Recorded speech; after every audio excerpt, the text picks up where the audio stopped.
very common type of hernia that we see is called an inguinal or a groin hernia. These are very prevalent, specifically in men.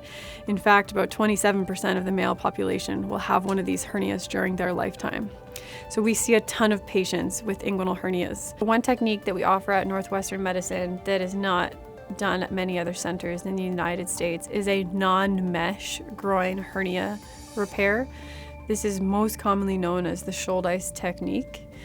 This repair is unique in that it closes the groin with multiple layers of sutures instead of using a piece of prosthetic mesh.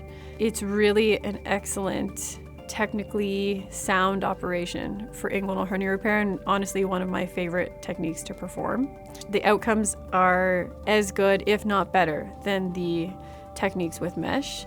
Mesh is an anxiety-provoking factor that patients come in requesting no mesh, and so we have a good option for them, which is this non-mesh technique.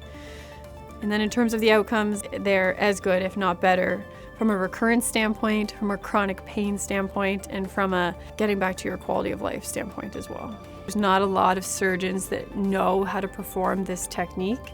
So having worked at the Shouldice Hospital in Toronto really allowed me to focus on this specific repair and basically become an expert at it. So coming to Northwestern Medicine and being able to offer the patients here the option for a non-mesh groin hernia repair has been very rewarding. For patients who are candidates, this is really a great repair option for them.